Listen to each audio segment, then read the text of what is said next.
Hello, everybody. Welcome to I guess this would be officially the third episode of the Anime Mystics podcast. Yes, and the last one for the year. Yes, the last one for the year. We will not have the fourth one up until after New Year's. Yes. Probably what would the weekend be there? Like the 7th? Sure. We'll go with that. We'll go with the 7th. Somewhere around the 7th. Look forward to that. Well, that's when it'll be recorded. All right. Anyway, I'm Roman. I am Steven Sanosuke-sama. And, it's probably going to be a short episode this time, because technically it's only a week between the two episodes. Yes. We're both going to be busy around the holiday, so we figured we'd just do this now. Yes. And I guess we'll just start this off with the comments from the previous episode. Yes. So, as we mentioned in the previous two episodes, the idea is to do the conversation, to do the back and forth, to throw something out there, see what you guys think. Anyone that's checking in, checking out, what you think, what you got to say, feel free to comment away. And we did. We got a couple comments. So, let's talk about that. So, the first comment, and it was kind of lengthy and informative, was regarding the Sonic Fox winning the Esports Player of the Year at the VGAs. Oh, yeah, dude wrote like a novel. Yeah, that's fair. And it was very, very valid. Yeah. And so I wanted to touch on that for a little bit. I did want to say, I'm not sure, because I really can't recall what I said, but I wanted to make sure that I established that I had respect for Sonic Fox when he won Mortal Kombat X about 2 years ago or so, before Evo moved to Mandalay Bay and all of that. And it was like the last year at the Las Vegas hotel before they changed hotel names and all that. And he won MKX. I believe he had just turned 18 at the time. And he said he's going to use the prize money to go to college. And I respected that. I thought that was amazing. This kid comes up, he wins Evo, proves he's the best in the world in Mortal Kombat, and he's going to take that prize money and better himself. Hey, I had nothing but respect for the kid when he did that. I remember you bringing that up too last time. Okay, cool. Yeah. So that's why, again, I kind of felt that he was above, as the comment said, about icing the player, icing the fighter, icing the boxer. He proved that he's the best in the world. So to kind of use those kinds of tactics, I felt, again, was a little beneath him. Like, he didn't need to do that. If he would have fought him straight up, because he sent Goichi to losers. He had already, and I think it was a 3-0 on that too. So he had already shown that he has the capacity without gimmicks like that to win. So when he comes out and he just stops the gameplay, calls basically an unofficial timeout, it's just kind of like, really? You didn't need to do that, and that's kind of where my frustration came from. Again, I'm not a pro player. I barely can hang on to the speed that these guys react to and play at. Oh, definitely. So my comments and opinions are all based off just observation and just checking things out. And again, it's because I know that he's a champion and can play at that top level. He was like the undisputed best at Dragon Ball Z Fighters in the United States. The only time, and it was always like him and Goichi, like across the country, because they were also, I think, was it final round in Atlanta? They also fought, and Goichi beat him. And then the night before the Evo finals, they were playing at the esports arena there at Luxor, and Goichi beat him. So. And I think that one of the last major events, Sonic Fox beat him. So Sonic Fox was still down in the count. Goichi was still up in majors against Sonic Fox. But like I said, he's already shown that he can do it at that level. So for him on the big stage to just ice the boxer, to use the term that was used in the comments section, I felt that was unnecessary, and I guess that's where I was coming from. But when I was talking to some friends after the event, I said, you know what, it really doesn't matter what I think or what I'm saying, because the FGC kind of sorts itself out. And if Goichi really won because of a gimmick, then the FGC is going to capitalize on that, and they're going to realize that, he just needs to get this gimmick to win, so if we remove the gimmick from him, then, he'll just take those L's. But, I don't know whatever happened. Actually, again, I don't follow Dragon Ball, and I'm not particularly big on it, so I don't know what happened. Obviously, not a whole lot because he ended up winning Esports Player of the Year. So I'm going to imagine he's still found a fair amount of success after August until now. So, and again, when I say that too about the FGC sorts itself out too, it's even beyond Sonic Fox too. You know, it's like when we had Kane Blue River and Filipino Champ, was attacking him and all that, and then they met on the East Coast, and Filipino Champ wrecked him. But then at Evo, Kane Blue River beats Filipino Champ. So again, the FGC it sorts itself out. And if you won because of fraudulent gimmicks and those gimmicks get found out, then you'll get stomped out because everyone will know your secret. And then they'll be able to capitalize on that. So, again, I do have respect for Sonic Fox. I know that he's capable of winning straight up. And I want to see him continue. I know, like, at the VGAs, they just announced MK11. So, I know that, he's all about the NetherRealm Studios games. Again, he did come from Injustice. He did come from MK9, MK10, Injustice 1, Injustice 2. And, I do think that people like him, Sonic Fox, Punk, Smug, oh man, why? Knuckle Dew, I don't know why his name eluded me. I think that those guys are the future of the FGC. As guys like me, we get old, we're getting in our 30 pluses here. These guys that are right behind us, they're the ones who are going to take over. So as guys like Tokido and Daigo, they kind of do it, but they're more like celebrities than champions, even though they are champions.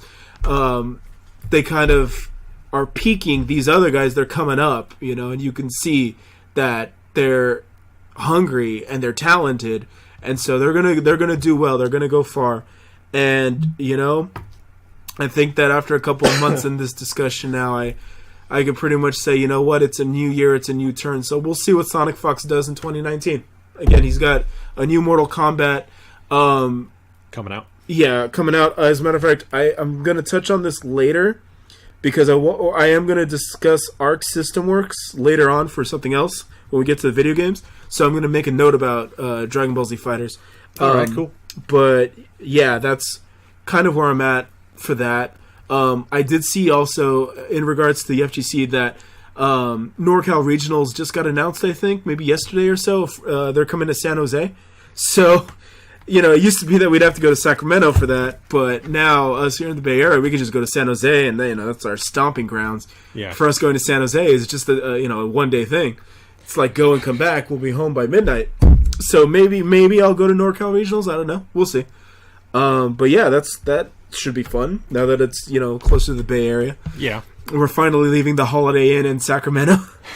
So yeah, the next comment was from the dude that you mentioned. He's an FGO player who's also in the Discord. Yeah, LAR Games. LAR Games. Yeah. I apologize, dude. Thank you so much for listening and supporting. Roman was kind of filling me in as a fellow FGO player. I give you shout-outs, love, and respect. Quetz versus Luco. Again, that comment was just kind of like an observation because I think too much. And I think about stupid things like this. And it's funny that, again, I rolled Quetzalcoatl. I actually have a level 2, an NP2 Quetzalcoatl in FGO. And she's actually running with that big sister gimmick. And I find it hilarious because Lucoa in Dragon Maid also is like, the big older sister type. Yeah, definitely. And I don't know what it is when they just think of agricultural, Mexican, mythological snake dragons. They just think, man, wouldn't she be a great older sister? And let's make her really racked and give her big boobs. So it's like, I thought that was a really coincidental thing. And the fact that Aniplex USA, the translation guys, they translated Quetzalcoatl as Quetz, but then the guys that did Dragon Maid, they translated it as Lucoa. Again, it was just kind of funny. They could have both either used Quetz or both used Lucoa, but, they both wanted to give Quetzalcoatl a nickname, and they both settled on different nicknames, but the fact that they both decided to give Quetzalcoatl nicknames, that's kind of what struck me as coincidental and weird and funny. And yeah, no, I love Lukoa. Dragon. She's probably my favorite character. But Fafnir was also pretty good. Did you watch Dragon Maid? I did. What'd you think? Finished that a few months ago. Nice. I really liked it. I thought it was really good. Who was best girl? Who was best girl? Who was best girl? Oh, don't say Elma. Don't say Elma. I was going to say Elma. Elma, yeah, I knew it.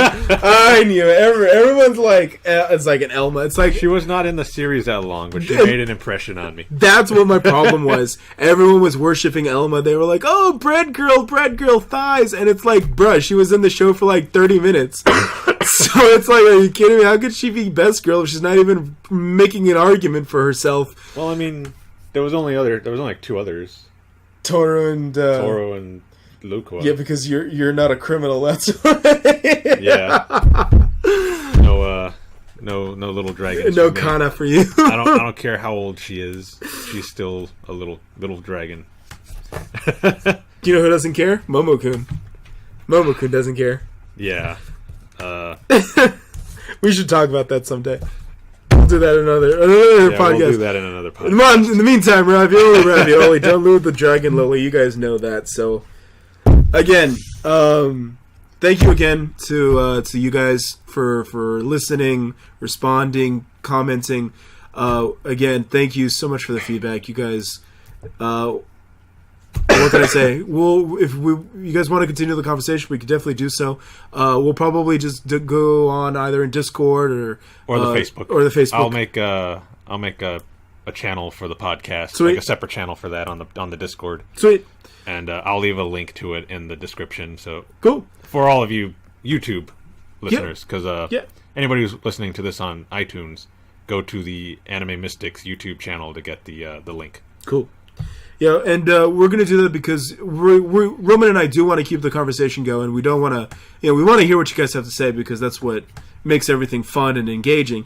But we also don't want to keep talking about the same thing for the next 5 episodes, going back and forth. But yeah. But no, we'll. I think that this is pretty good. We'll throw something out there. You guys respond, think about it, comment.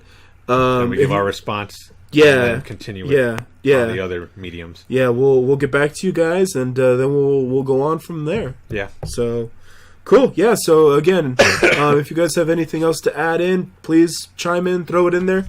You have anything else to say on that? The only other thing, I think the reason LAR Games mentioned that about Lukoa is because he doesn't like the Dragon Maid series. Fair. So that's fair. Yeah, he doesn't want to associate Lukoa with Quetzalcoatl. With Quetzalcoatl? Yeah. That's fine. That's fair. Again, it's just my mind thinking random weird things. And with the Fate series, too, there's so much overlap. Yeah. Like, you'll see characters, like, from here that were also in there, that are also in there. So there's the character Chevalier d'Aeon in Fate Grand Order. Yeah. But then there's an actual anime called Chevalier d'Aeon. Like, it's just like, it's, I don't know. They just pull from everything and everywhere and all that. So, You're going to get overlap no matter what. Yeah, pretty much. So, and then, even Fafnir himself, we have Siegfried, the guy who slew Fafnir. Yeah. So, and then we actually have Sieg. Sieg will be coming out, in 2 years? So not next year, but the following year with the Fate Apocrypha event. Oh. And he actually becomes Fafnir the Dragon because anime. Oh, okay. So spoilers. Yeah, so, yeah. Right. But no, that's fine. Dragon Maid is, acquired taste. Yeah, it's not for everybody. It's KyoAni. That's good. But I like pretty much all KyoAni. Yeah. I haven't watched Free, though, so, I can't say anything about that. That's not true. I watched Free. I didn't finish Free. I thought you did. I did not finish Free. I think I'm on episode 6 or 7 of the first season. Okay. Yeah. All I know is everything I've watched from KyoAni I've liked. Okay. To some degree. I haven't seen Violet Evergarden. I watched that. That's still on my radar. That was really good. Yeah. It started off a little slow, but it picked up, in my opinion. Yeah, no, I'm sure it's fantastic. I need to get to it. To see metal-armed saber. Yes! KyoAni saber. Yes. So. All right. All right. So that let's That wraps that up. get into the anime. All right, let's recap talk then. about some anime. I do have to confess I have not caught up. I am still in the process of moving, so I have not had the chance to really watch anything. Except for Bang Dream Garupa Pico. Which I actually posted an image on one of your posts. Oh, yeah? The one with the fries. Got it. Okay. That's what that's from. Interesting. Okay. Now it all makes sense. So, funny enough, I forgot, I was randomly watching a video, I think it was today, too, and the Kenny Omega commercial for Bang Dream came up, and I was just like, oh, Kenny Senpai, bong! So, he's going to make me play the game just because Kenny is the best wrestler in the world, but I can hear furious typing right now from the wrestling fans that listen to this, that crossover between Mystics and wrestler fans right there. Yeah. But yeah, that's funny. I don't know. Maybe I'm just gonna have to like get you to sit me down and show me Bang Dream or make me play the game. Just be like, quit that FGO shit. Play Bang Dream. So I don't know if it'll make you quit. I know for me, I hadn't played FGO in a while, and then I started playing that, and then I started trying to get back into FGO, but I couldn't do it. Yeah, it's hard, man. You know, we'll come back to FGO too, but yeah, it ain't easy, man. But yeah, Bang Dream, it keeps me interested because one, I really like the characters, yeah, and two, they have an event every week. Oh wow! So they're constantly like giving you something. You can't do that in FGO; they'll complain. Oh, they will? Yeah, oh yeah. Because when we're running out of money. Yeah, right? Chain events. Chain events! So, yeah. That's funny. That's a good concept. That's a good idea. It definitely increases engagement, but... And they're always releasing new songs. Oh, okay. I mean, they have the original songs, but then they also have covers. Oh, okay. Because they have, I think the Japanese version has the Konosuba theme. And from the second season, or? I don't remember. Okay. And I think they're just going to add Yuri Yuri, the theme to that. The opening? Yeah, the first Wow. Theme. So they call it one Michael Jackson. Because it sounds like the Jackson 5. It really does. And I say this, and I fucking love the Yudu Camp opening. Like... I have it on repeat on the YouTube, and what's funny was that I remember watching it when it came out, and listening to the opening, and at the time it had kind of like a couple 100,000 views. It was kind of natural. Like a week or two ago, I went back randomly. I was like, oh, I kind of want to listen to this. That bitch had 1.5 million views. So, and by the way, that's my name in FGO is Nadeshko. Oh, it is? My name is Nadeshko because so originally when I started FGO, my name was Gudako because I thought I was cool. Yeah. But then everyone else started becoming Gudako because Gudako kind of took over the internet, and I was all like, okay, I want to change my name, but I want to do something different so that everyone doesn't think I'm just Gudako, 87 or Gudako 834. So I changed my name to Nadeshko because Nadeshko is amazing. Yeah, she's an innocent troll. Like, she trolls, but she doesn't even know that she's trolling. So, I think that's adorable. So, that's cool. Yeah, yeah. Oh, they also have the theme to Rurouni Kenshin. Oh, Jesus. Yes, they do. They have that. Yeah, they're really trying to cater them to me. Let me see. ReZero. Okay. They have Black Lagoon. They have a couple. I think a couple. Attack on Titan, Evangelion. They have a bunch. Oh, they also have Dian's Gate. Okay. And a couple Full Metal Alchemist. Huh. Wow. I don't know the names. Like, I can't give you the names to the songs. Yeah, I know, obviously Ava's like Cruel Angel's Thesis. I think the Full Metal Alchemist was the Larkin Seal one? I think. They had a few. Okay. But I don't remember which one this is. I think for Evangelion, it's a song called Soul's Refrain. Okay. Then I don't know what that is. Yeah, I don't remember hearing it anywhere. I looked up the song and it said Evangelion. So okay. All right, we'll go with it. So, well, that's cool. Like I said, I'll check it out someday when FGO dies out. Yeah, you'll definitely find a character you like at least one. There's going to be 6 bands. Yeah, they're adding another band for the second season. So, jeez, I'm assuming they'll be put into the game. So you'll have 30 characters to choose from. Oof. So that means I'll walk away with like 4 waifus, I'm sure. Yeah, probably. Anyway. Well, in preparation for this episode, I got caught up on... Let me pick one. Let's start with Osa-maide, because that was actually not that bad. So, I feel that Osa-maide is actually wrapping up, because we're getting, 1 week, 2 weeks now until the end of the year? Yeah. So, this week's episode was very feelsy out of nowhere. Oh, really? It started off just dumb and normal, pretty typical Osa-maide stuff. But then by the end of it, it was all like, oh, drama bomb. And it was like, whoa, unexpected. And then it kind of just ended. So... like on a cliffhanger? Kind of. Now you're just left wondering what's going to happen. Okay. So, interesting. I personally, I feel that since Osa-maide is just so dumb, that I would prefer if it didn't get too serious, because I feel that would almost be like a betrayal. But at the same time, I think that it's just kind of like the roller coaster going up the hill just to kind of come back and just drop you down. And when it comes dropping down, that's when it's going to be dumb again. And it's going to be fun. Because I think that's Osa-maide's charm, is when it's dumb, it's fun. And if it just all of a sudden starts to get serious, I think that it feels disconnecting. Yeah, I don't need any serious pedophile maids. Or do you? Tsubame still the best waifu of the season. I'll take my serious masochist maid. Oh man, you gotta watch this episode. Midori. She was doing some shit. Jeez, oh man, Midori. Holy crap. Damn, you need to watch this episode. Like I said, that was before we got serious. Midori was doing some zany stuff coming out of that one. Well, I know after I move, I'm going to have time, so I'll be able to catch up. Okay. I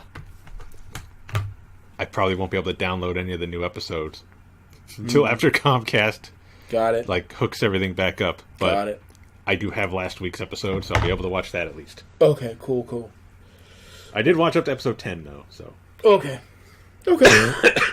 Well, yeah, I'm not gonna say specifics, but you get some Midori fan service in this episode. Awesome. Oh, I apologize for all the coughing. I'm getting over a cold. No, that's your turn. I just got a cough, so it just won't go away. No worries. Remember on the Lost podcast, it was me coughing. Yeah, I think I do remember that, yeah.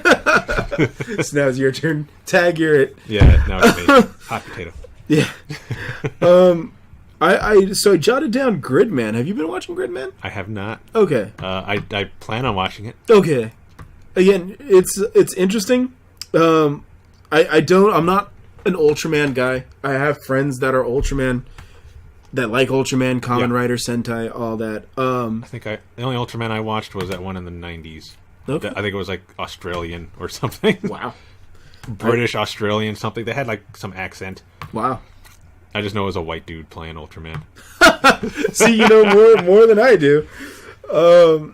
But apparently all it takes for me to watch Ultraman is to have waifus with thick thighs, Aoi Yuki and Hikaru Midorikawa, and now I'm all caught up.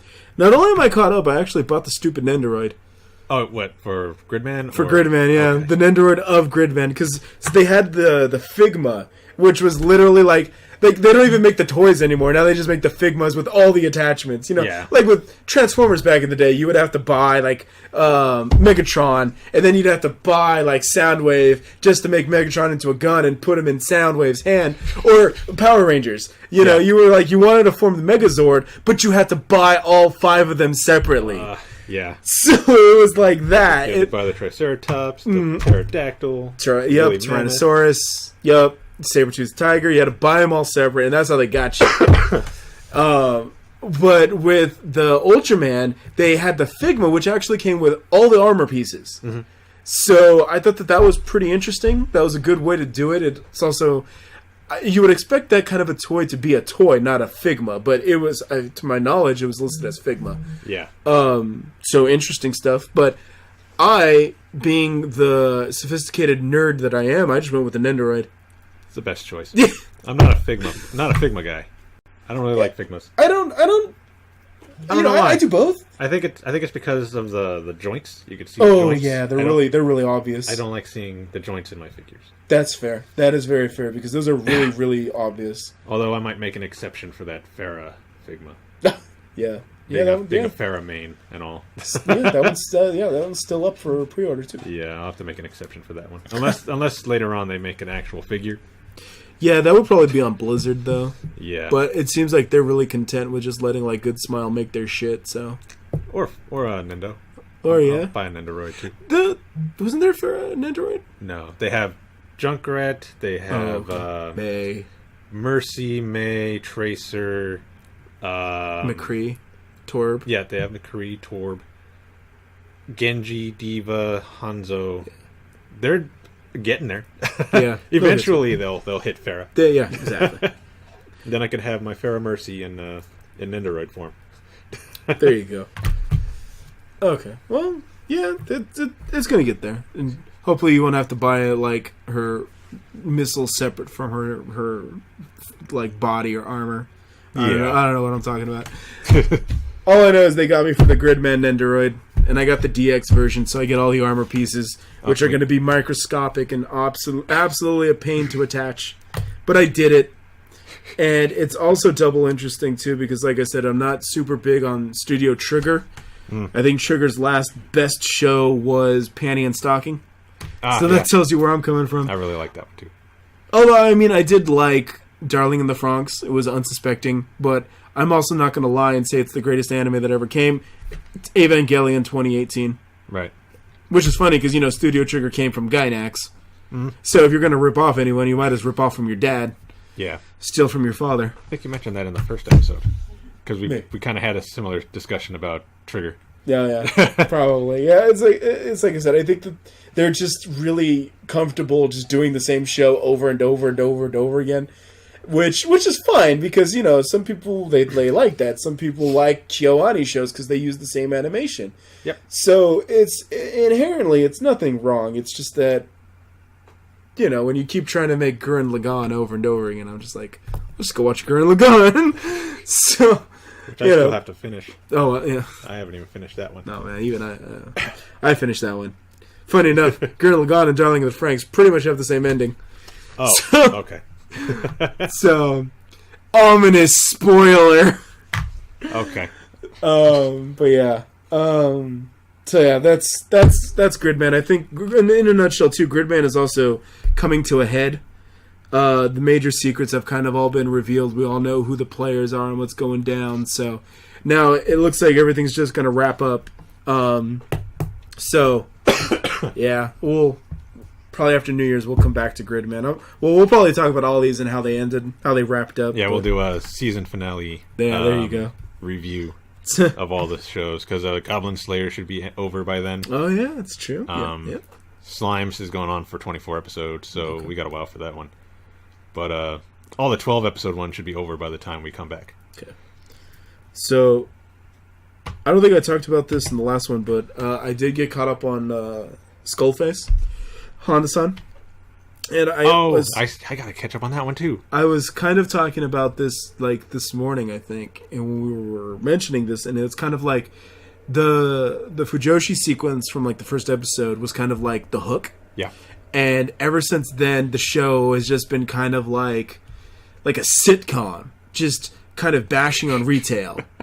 And it feels like if you've done retail or you've been in retail, you get the jokes, you get the customer types and the customer service, and I gotta learn a new task, but this new task sucks, and all that those kinds of jokes. And that's also something that, again, isn't inherently bad, but I feel that there's no one's talking about it anymore because the jokes kind of got so centralized around retail and customer service that it flew over people's heads now. But kind of alienating everybody who might not get the jokes. Yeah. And again, I laugh my ass off. Yeah. Because I've actually been to customer service training where they had you role play, and they're all like, so how would you handle this situation? And so I'm just like, holding my head like, holy shit, I'm getting war flashbacks. And I sympathize. I sympathize with the main character, Honda-san, and he's also retelling his personal experiences in this manga form as the character Honda. So Honda is just a vehicle for his past experiences. And so I feel for Honda because I've done all that. And I've been through the training. I've dealt with vendors, and I've dealt with managers, and I've dealt with ordering and reordering and organizing and all that stuff.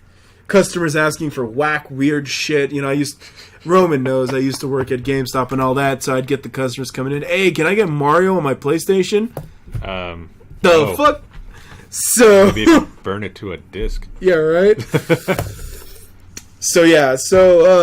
I still encourage everyone to watch Honda-san. I think it's hilarious. Yeah. And hopefully if you've worked retail too, you can kind of sympathize and have fun with it. I think it's still fun. But I've also, just like I said, I've noticed people just stop talking about it. I see Zombieland Saga. I see Reincarnated as a Slime. I see Gridman. I just shared an article before we started this podcast earlier tonight about the guy who was the artist or whatnot. He did like Christmas designs for the characters Rika and Ayame. So yeah, Gridman. I see a lot of Gridman crosstalk, and of course Goblin Slayer. Yeah, Goblin Slayer. Not this week though, because of the recap episode. Yeah. Which I don't even think was necessary, but whatever. Yeah. Yeah, I'm probably still gonna watch it either, just to be like, oh, sure, why not? just to say I watched it. So, but yeah, that leads me to my two main events. Oh, I've got Zombieland Saga and I've got Slime. So I'm gonna go with Slime first because I still like Zombieland Saga more than Slime. So I stand by my statements from the last episode. I think Slime has definitely come up. Ogre Girls saved Reincarnated as a Slime. This shit was going nowhere. This shit was lame. And if I wanted to watch an OP main character be worshipped by all his underlings, I would just watch fucking Overlord. Let's be honest. We'll just fucking Sasuga Nine Sama, I would just watch fucking Overlord. And I didn't watch Overlord because I watched Konosuba. So I'm not gonna fucking bullshit anybody here. You traded in. What's up? You traded in the. Oh God, what is it called? Never mind. Okay. when it comes back to you, just let me know. Just stop my rant. Yeah. So, it was, I don't know, it was just lacking some kind of a powerful character, and it was like, Sachi, was it Sachi, I think? Oh, what the girl? Oh, the with tall mask? one? Yeah, with the mask. Oh yeah. Sachi, right? Sounds familiar. Okay, well, her. When she showed You're up... asking the wrong guy. Okay. I am horrible with names. Okay, fair enough. When she showed up, the show kind of started to pick up too, because when Slime was developing, when Rimuru was developing himself, and you saw him getting all his traits and whatnot, and sliming it up, it was kind of like, okay, cool. I do like that Rimuru is actually level-headed, because it's been a long time since we've had a protagonist that's not the hot-blooded like archetype. Yeah. Or, yelling and screaming like Kazuma from Konosuba, since I love bringing up Konosuba. Calling his poor goddess useless. Yeah. Remind me to talk to you about Konosuba and FGO later in this podcast. I'm going to write that down. Okay. So, yeah, it was like, Rimuru and his level-headedness, I actually like that. So, to his credit, I'm going to give him props when props is due, and I will say that I do like that Rimuru is chill. Because it's been I can't even recall when's the last time we've had a main character that was just chill. But aside from that, sometimes it gets too chill, or it's just boring. And I'm all like, let's do something. And even if it wasn't more waifus is the solution, in this case it just happened to work out. Once the ogres showed up, really it got better. Yeah. I feel. Because I guess on top of that too, from a plot point, kind of spoilers, Rimuru had already kind of established himself, had already built up his minions, with the goblins and all that. They built their village, their city, their town, and all that. And so then when the ogres showed up, and now we have fighters in fighting capacity now. Now we're kind of getting past that. Now we're kind of getting into some actiony scenes and all that. So I think that it's picking up. Not only because they introduced best girl and girls, I guess the princess is all right too. I'm still, like I said, I'm a Shion guy through and through. Shion #1. Hey, she wears glasses, so she's a secretary. #1 in my book. Bodyguard secretary. Yeah, we need more of those. Anime studios, more secretary bodyguards. Secretaries that know how to kick ass. That's what we fucking need. And if you make them a masochist, Jesus Christ. So I told Roman that the voice actress for Shion and Slime is Mao, who also does Midori and Osa-maide. And so when Roman saw that, he's like, "Oh yeah, it's my favorite waifu too." And I was like, "Jesus Christ, God damn it!" So yeah. Did you ever see Keijo? Keijo? Keijo? I don't think so. Ooh. If you guys have seen Keijo, please respond in comments. Guilt trip Roman into watching Keijo. Keijo saved anime. Keijo is the one about the butt I saw bashing. The memes to that. Everyone's seen the memes. Mao played the character Sayaka.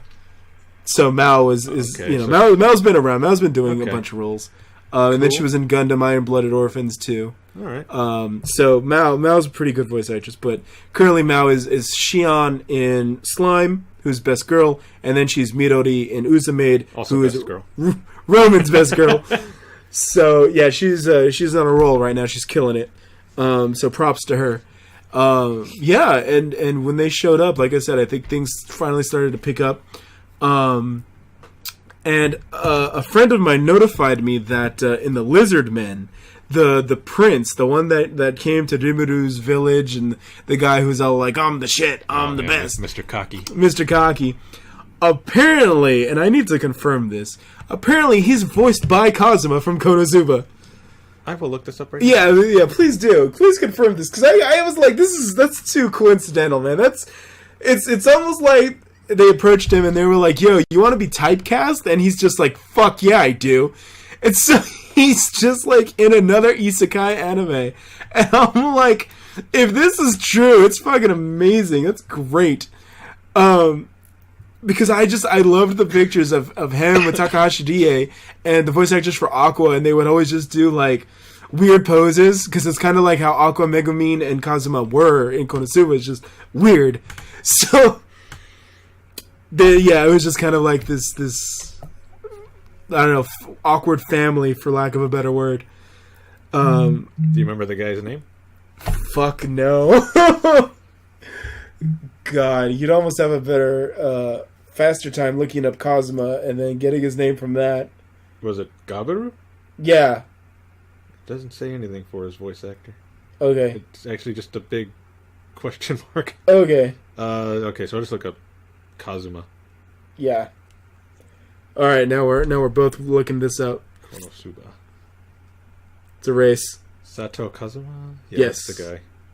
Let me get a name here.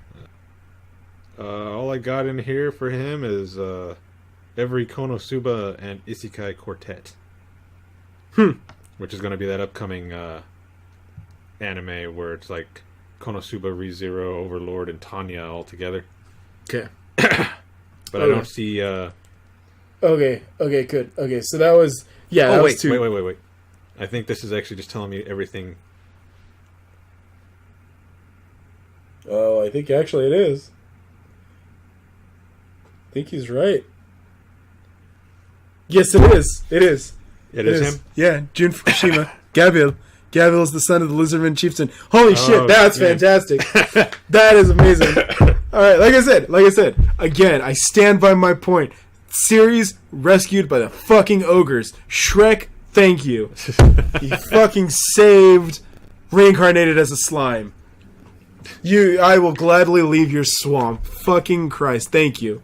I mean, I was enjoying Slime to begin with, but yeah, ogres just made it better. Like I said, I don't know. Some people like that OP shit, OP main character thing. I just, well, I don't know. There wasn't so much the OP main character. I just kind of liked some of the characters.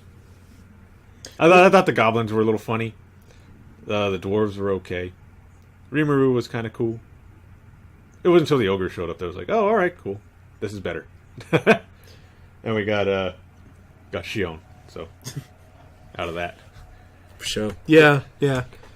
I hope, and I liked actually the chieftain goblin too when he was the old man, and then he became like super buff and shit. Oh, that actually was kind of funny. I'm not gonna lie. Like I said, I'll give props when props are due. That was kind of funny too. So, it has its moments. It had glimmers of hope, but for the most part, it was looking kind of boring. But then now, all of a sudden, like I said, it's a 180. So, again, I'm never opposed to just throwing in the towel, because I know some people have said that. It's like, oh, I'll give an anime 3 episodes or 4 episodes, and it's like, if I'm not feeling it, then I give up. I'm not like that. I just keep going until I literally am just like, this shit sucks, I'm done.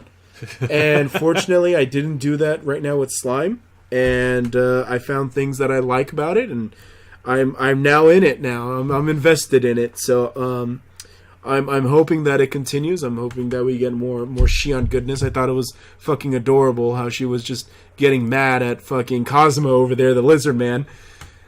So there was lots of good stuff, and like I said, the fact that they got Cosmo in another isekai show, that's great. They was it last year, I think, maybe even 2 years ago.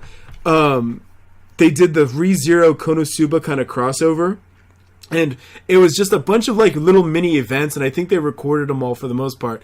But one of the things they did was they actually got the voice actor for Kazuma, and then the voice actor for whatever the fuck his name was from ReZero. Subaru, thank you. They got them together, and they just kind of like interviewed them and let them shoot the breeze. Like, yo, dude, did you die in your show? Yeah, man, I died in my show. Did you die in your show? Yeah, dude, I died in my show too. And it's just them just kind of like shooting the breeze. Like, it's literally 2 sides of the same coin.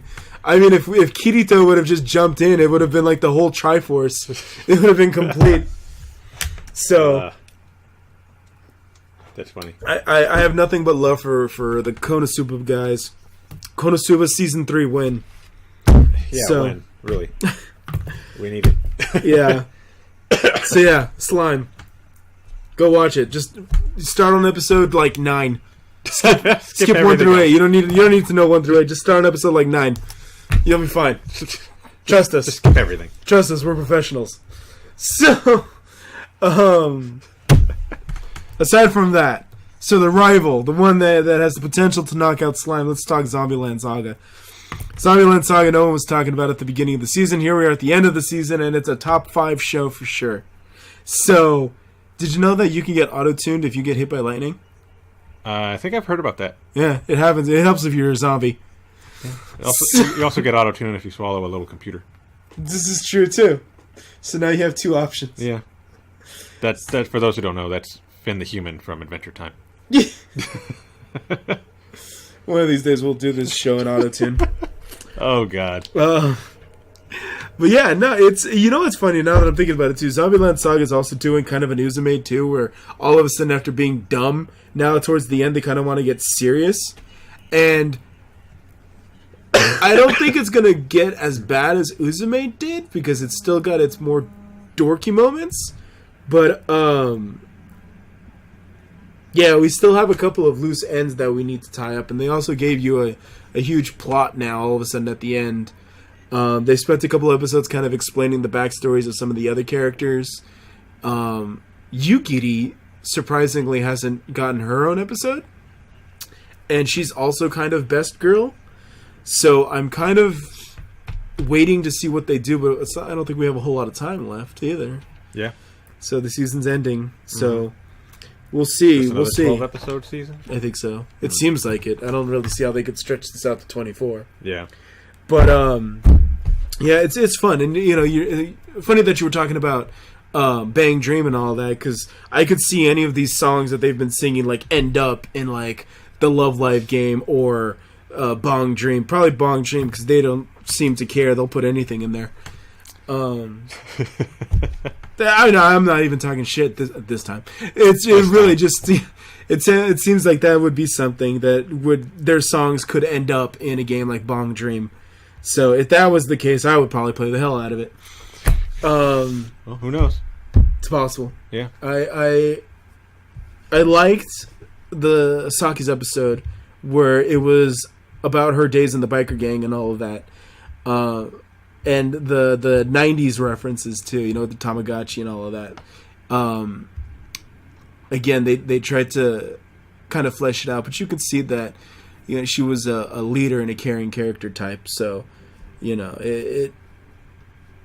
it gives direction and substance to characters that previously seemed like they weren't going anywhere. Mm-hmm. So it's also funny too that they decided to do all this in the second half of the show, and in the first half of the show they kind of did all the dorky stuff, like put Tay in a chicken outfit and make her go. So, and now they're spending those images, yeah. Tay, of course, voiced by Mitsuishi Kotono, legendary voice actors, now making chicken noises. That's why the show is great. That's why it's a top 5 of the season. And if you haven't seen it, go watch it. It's fantastic. It's got lolis, it's got onei-chans, it's got tough girls. It's got all your waifus covered. And then it has, what's his name, from Steins Gate, yelling at them all. You haven't lived until you've slapped a zombie idol girl with a loaf of French bread. I told you, man, this show is fantastic. Absolutely phenomenal. And that's it. That's honestly all I got. Yeah. That's like I said, we haven't had a whole lot of time to do a whole lot of research. Yeah. And I know that I need to get caught up on Goblin Slayer and Fist of the North Star and Golden Kamui. I think I might be 1 or 2 behind on Golden Kamui. I know the last couple episodes I watched were a little fan servicey for the girls. A lot of toplessness. Yeah. There's a lot of manly Golden Kamui. Oh lordy. I don't know if I've mentioned this in Golden Kamui, but they had I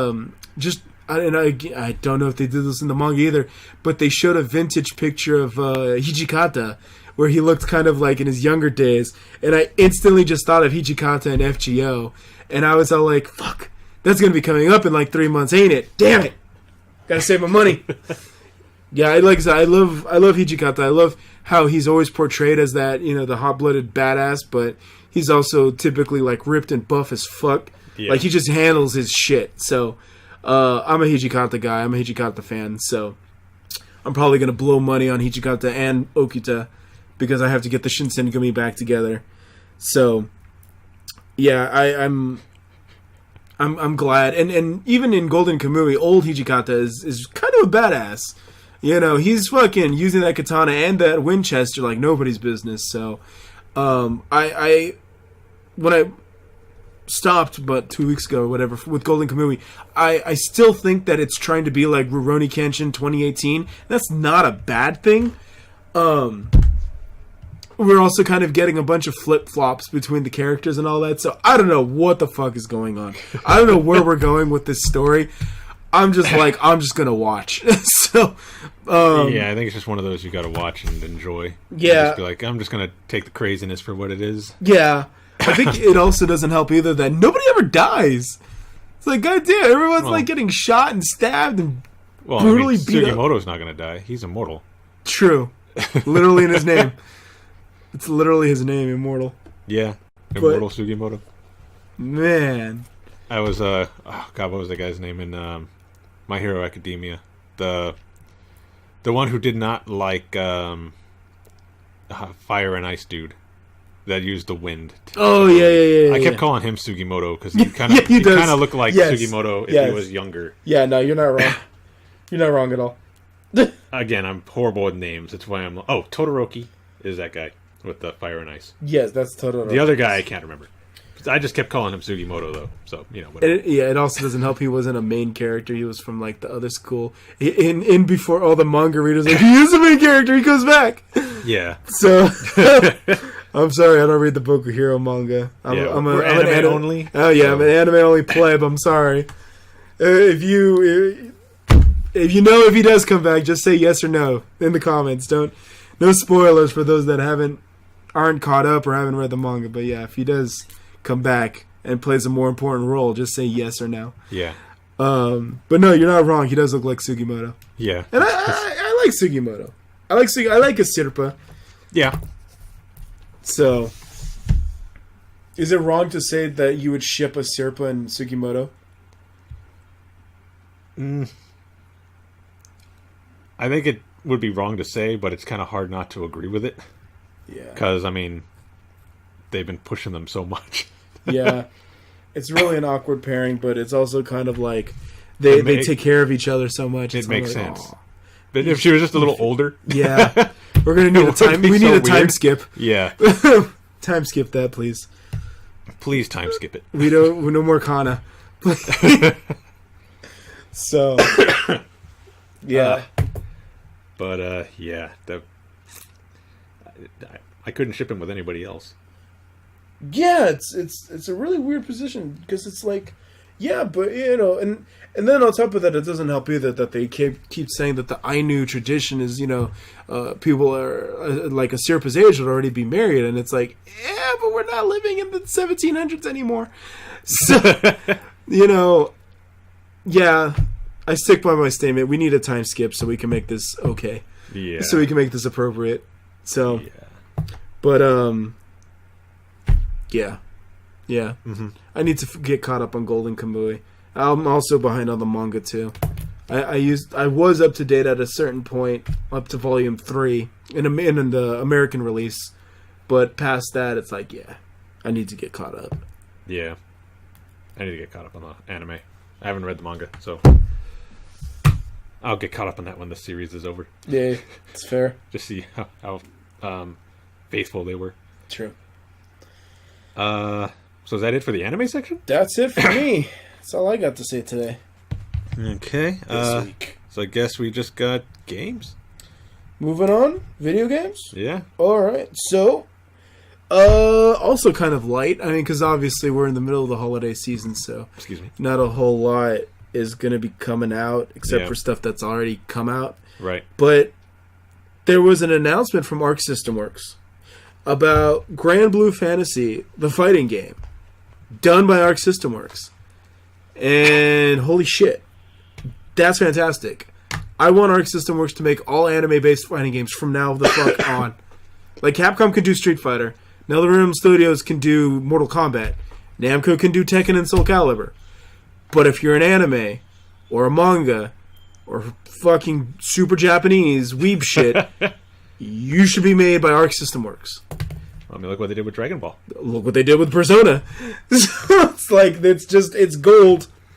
It just prints money. And here's the thing.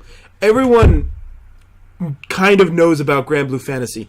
Even if you don't play it, you've probably heard about it in passing, especially if you're a nerd. Mm-hmm. But it doesn't have the clout of like Fire Emblem or a Square game or Fate Grand Order. Right. Which is sad because the character designs is actually by the artist from Final Fantasy Tactics. Oh, that's cool. And then he came back and he did Nier Automata. Okay. So that explains a lot, actually. Yes, that's why the characters have no noses. Yeah. So, but yeah, no, he's again old school artist. And like obviously he's done work for Square. So Granblue Fantasy is basically the Final Fantasy that Square never made. And it has like almost 100 characters or something like that, some ridiculous amount of characters. I've seen a lot. Yeah, and last year they did make an anime, so there is Granblue Fantasy the animation. Yeah, which I want to say is an original story. I don't know. I don't even know if it has a story. As the mobile game, because to my knowledge, it was just kind of like every character has a story, and that's the story. You're following that character's story. I don't know if there's an overall branching story like Fate Grand Order. But I heard, though, that it's like... It was worse. It's worse than Fate Grand Order, though, to roll your favorite character. Oh, really? In Granblue Fantasy, yeah. Like, they'll really take you to the cleaners in Granblue.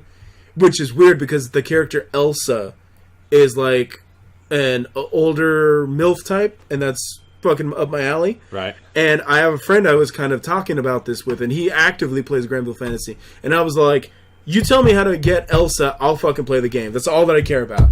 I don't know what a rate up or a guaranteed rate up or something. Yeah. You tell me how this works. Well, fuck, how I can get the character Elsa done. Yeah. So he's all like, yeah, I'll keep an eye out for you. Keep an eye out for it. You ever heard back from him? No. So, yeah, it's really fun. And actually, truth be told, I do kind of want to get into Granblue Fantasy. I really do. Even though I might not whale because I whale on FGO, I would still like to play it and kind of see the characters. Because the character also of Catalina, who is also voiced by Miyuki Sawashiro, looks really good. She's another of like the Final Fantasy Tactics, the Ogrius, Artorias Saber types. So, tall, swordswoman, capable, handles her shit. And like I said, Miyuki Sawashiro, she's the modern day badass.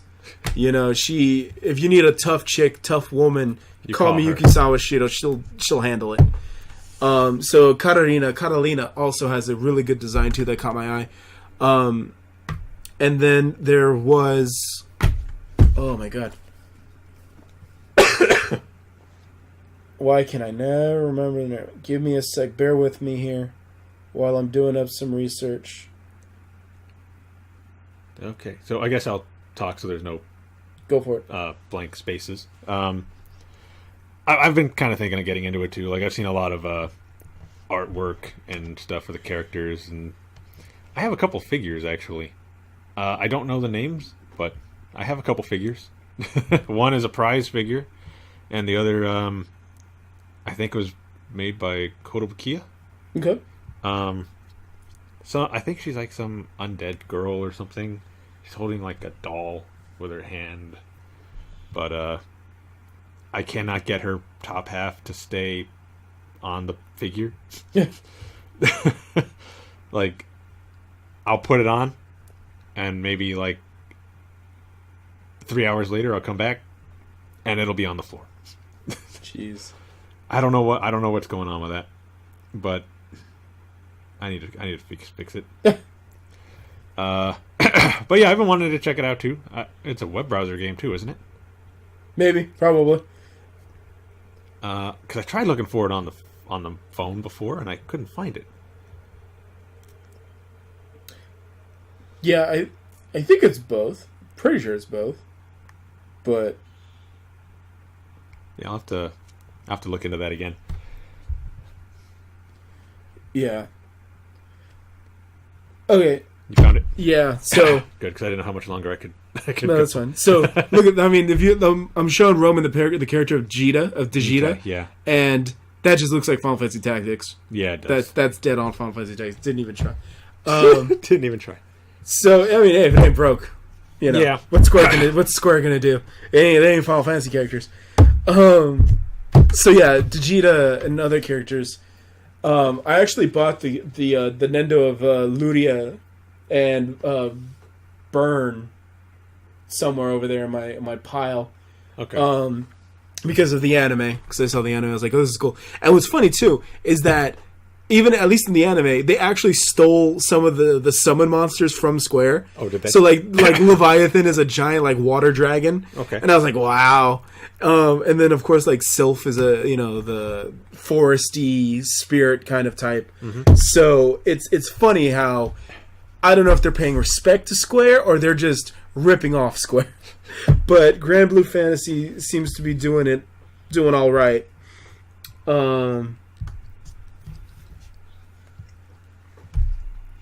Apparently it's wrestling. I was going to say, is that a wrestler? Yeah, that's an alternate costume, I'm going to say. Street Fighter crossover. So, that's funny. Oh, yeah. Actually, yeah. This, by the way, is official, by the way. Chun-Li? Yeah. Chun-Li, Digita. Nice. So, yeah, I think actually they did a crossover with Street Fighter, I want to say. They better have. Yeah, I think so. They're using Chun-Li's outfit and Ryu's outfit. Yeah. And they also like stole other Final Fantasy tropes too, like airships. Oh, yeah. So it's pretty much like I said, the Final Fantasy game Square never made. So it has all the makings to be fun. And Arc Systems is doing the RPG, and they announced this like almost like last year, maybe even 2 years ago now. But Platinum Games was also going to take the Granblue Fantasy everything and just make a giant open world game like Nier Automata. But using the Granblue Fantasy characters and settings and all that. And they actually showcased Catalina. So it was Miyuki Sawashito just going all like 2B on everybody, and I was like, what the fuck?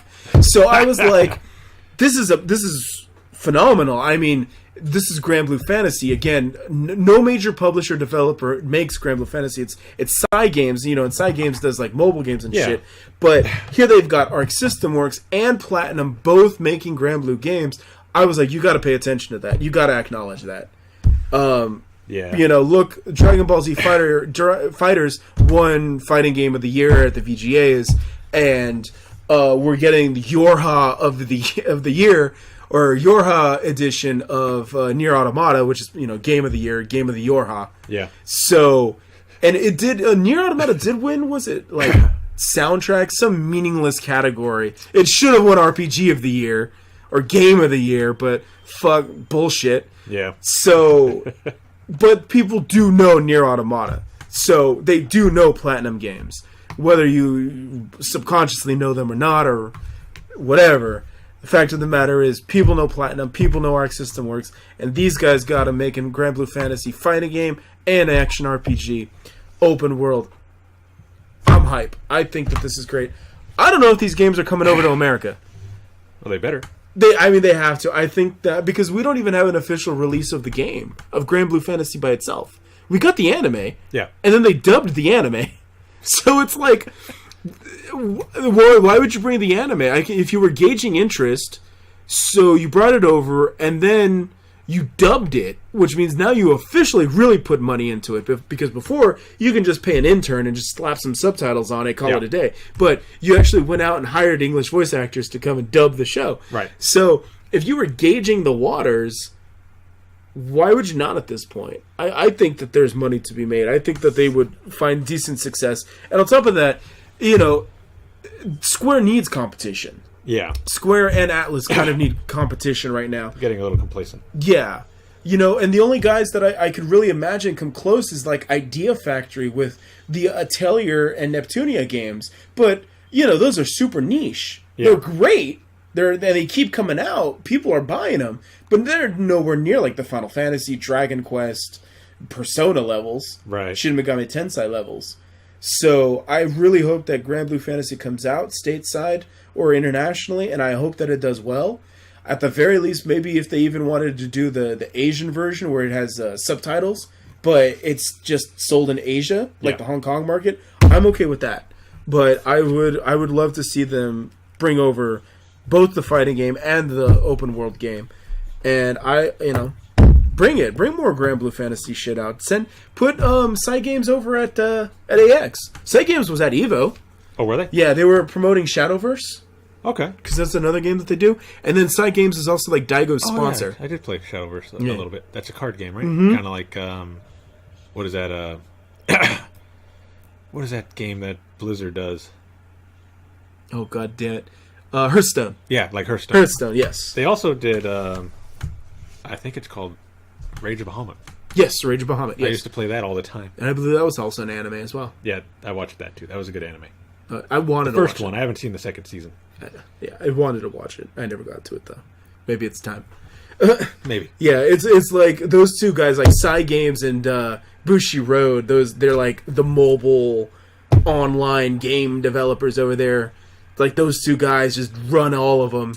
Yeah. So I'm glad though. I'm glad when stuff like this makes the jump to console, even if it's like PC or like 3DS or now I guess Switch. Because I've been saying that too. I was like, I would love to see FGO on like 3DS or Vita or something. Because like I said, we got Kansai Collection on the Vita. Yeah. It kind of flopped because it was delayed so much. By the time it came out, no one gave a shit.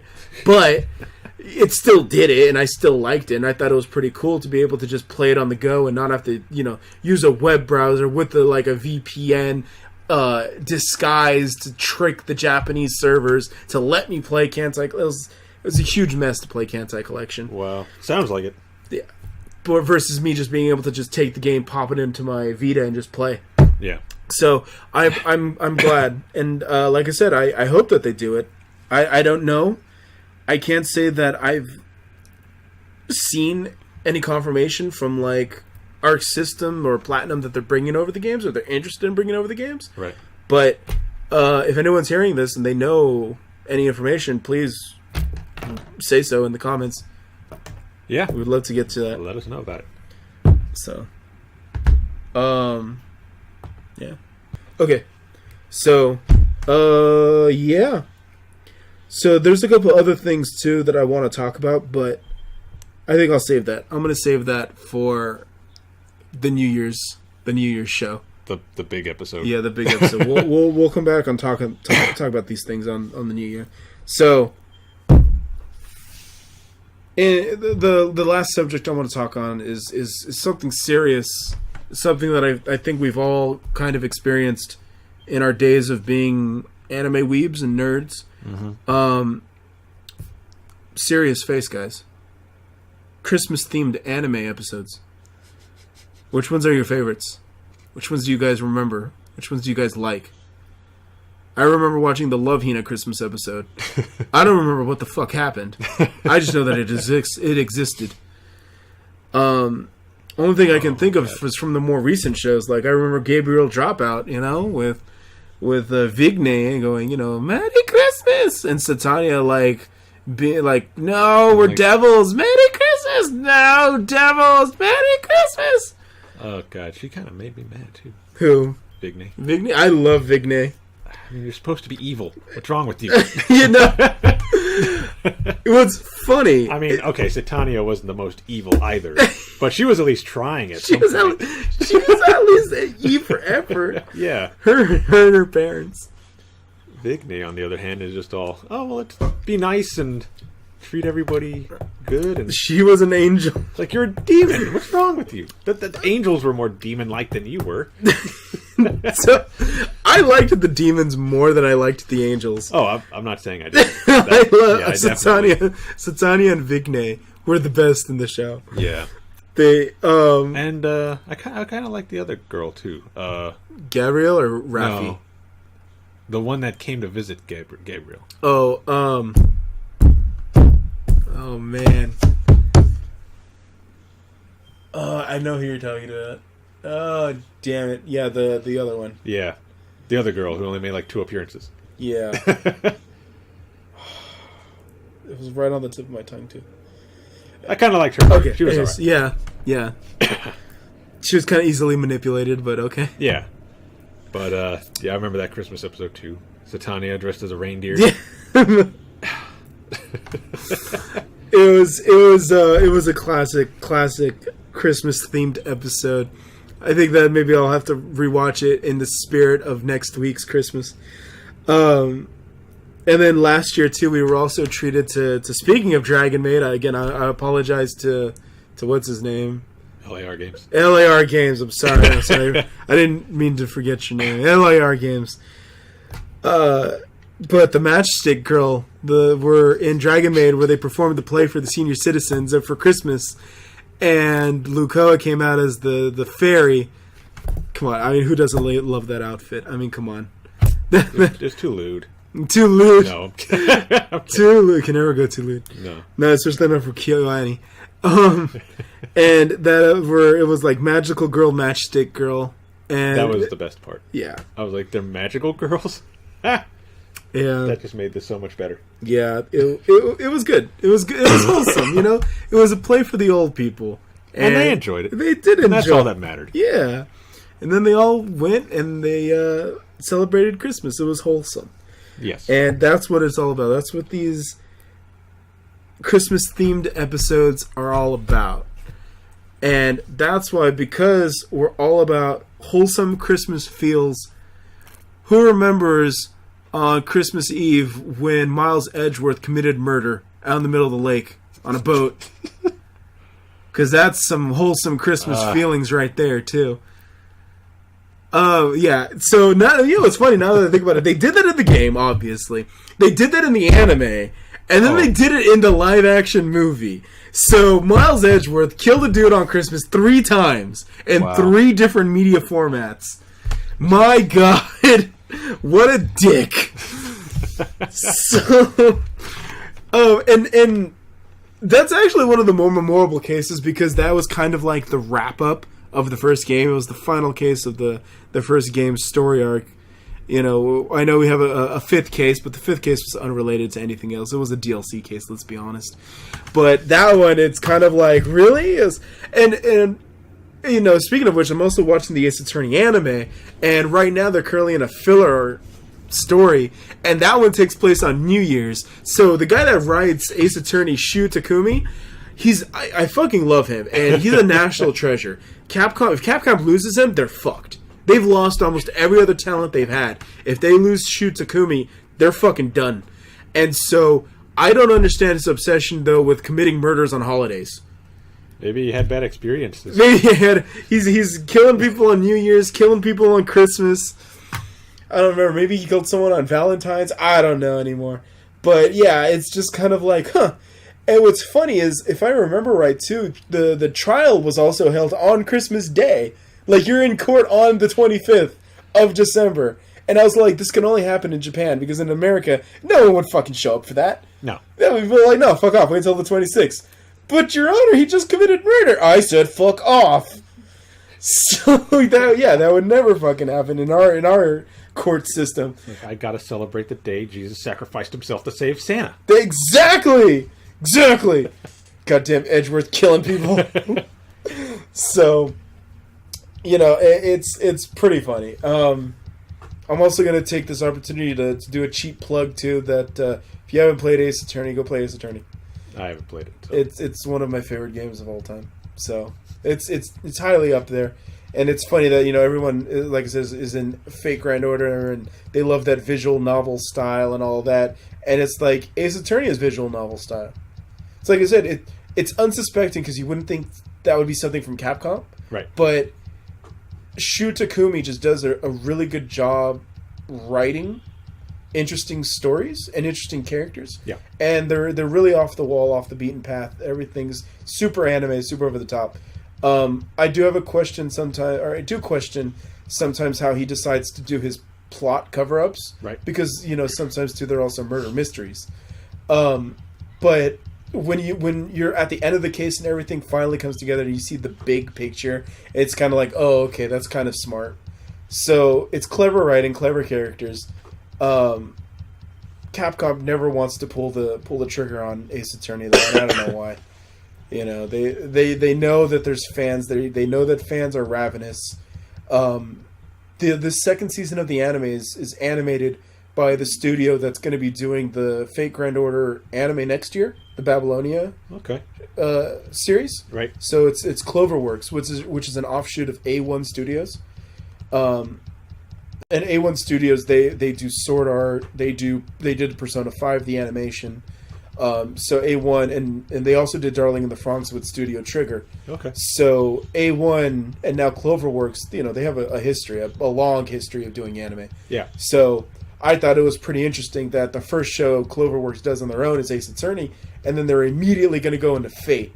And, you know, Fate, I was, for the first time, for now, today was the day I actually thought in the back of my mind, what if this anime sucks?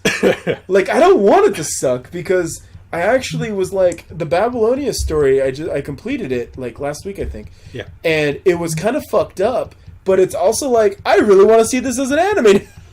I want to see this. And knowing, and playing through this, and I played through it twice, because I did it in October, now I did it again, and knowing that it's going to be an anime, I'm kind of like, I want to see this animated, like, how fucked up is this going to look in anime form? How much are they going to get away with?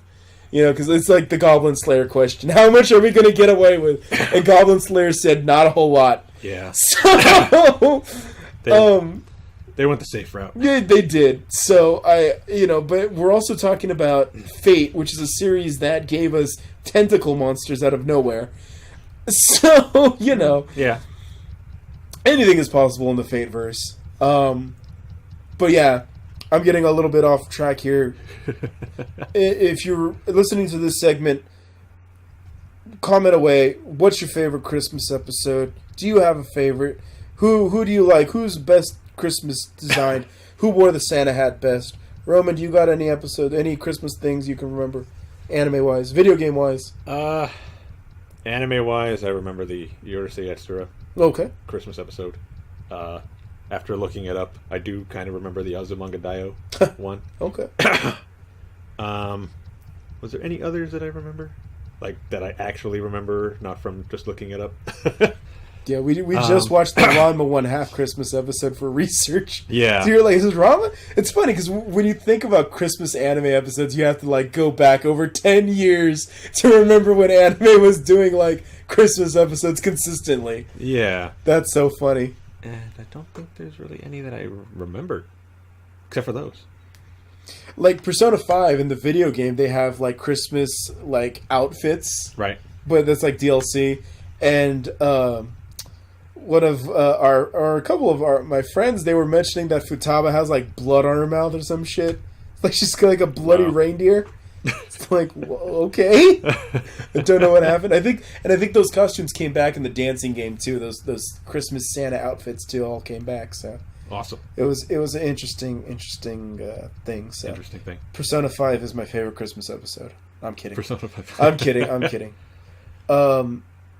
So yeah, that's all that I got. But please, by all means, if anyone has any Christmas episodes or manga or anime that they remember, video games that they remember, I say comment away, share with the class.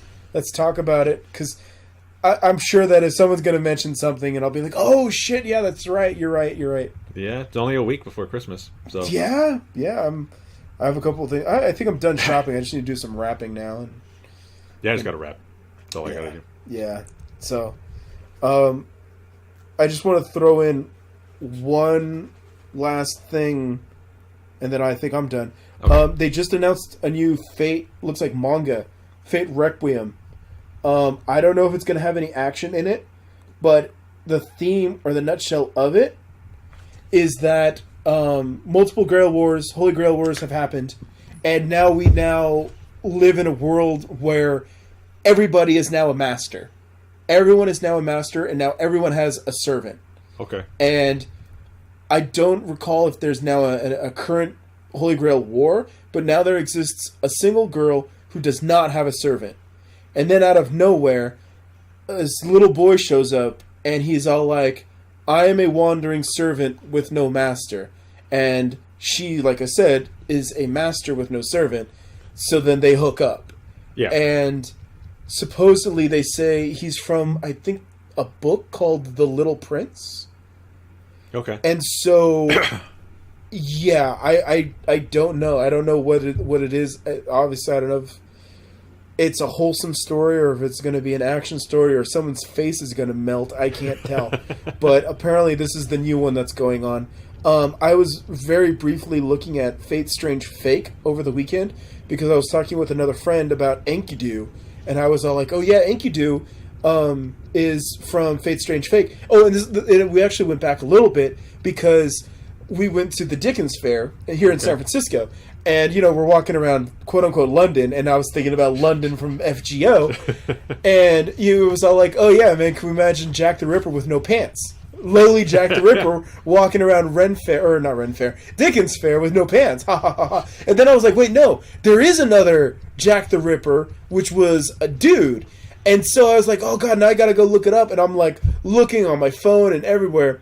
And I did find the other Jack the Ripper, which is from apparently Fate Strange Fake. And in Fate Strange Fake, so Jack the Ripper from Fate Apocrypha and the one that we have in FGO is a collective imagining of all the children that have ever died. Like aborted babies, babies that died in childbirth, babies that just, were born and then died. Right. Their collectiveness formed this lowly Jack the Ripper. That's why Jack the Ripper is a lowly. It's a collective dead babies thing. Oh, okay. Dark. Yeah, right? So this one in Fate Strange Fake, from when I was kind of poking around in it, this one, our Jack the Ripper now, is a berserker that has no form. because they don't know what they are. Because remember, in the historical lore, Jack the Ripper was never caught. Right. So this is just right now a consciousness of what am I? I don't know. He's all like, I could have been a doctor. I could have been an actor. I could have been a banker. I could have been a butcher. I don't know who the fuck I am. I just know I murdered five women. Yeah. And I'm good at it. And I'm good at killing. Right. So, and I have no motive. He's all like, I don't know why I did it. So Berserker is my class. Yeah. Because I'm just good at killing and I have no motivation. Or at least I can't recall my motivation. Right. And it was a really more, like, I felt theatrical take on the Jack the Ripper thing. And so it's also kind of like when Fate goes at it, they fucking go in and they can deliver. Because it's all like, lowly Jack the Ripper, okay, that's cute. But this one I was like, well, shit, I wasn't thinking this was going to be impactful. So I wasn't expecting that. But at the same time, I was like, okay, all right, I like it. I actually like this. And when Jack the Ripper Berserker showed up, he actually showed up as a woman and then just vanished into the ether because this Jack the Ripper is formless. There's no form to it. Right. Because again, Jack the Ripper, we don't know. We still don't know to this day. Well, it could have been a woman. Jack the Ripper could have been a woman, for all we know. It could have been, and they mentioned that too. He's like, I could have been a prostitute murdering other prostitutes. We don't know. Right. And so that's what they're running with. And there's a reason why the community wants Strange Fake to be animated.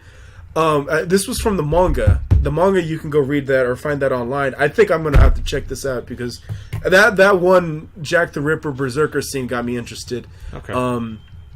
And so, Fate Requiem, it looks like it's coming out on New Year's.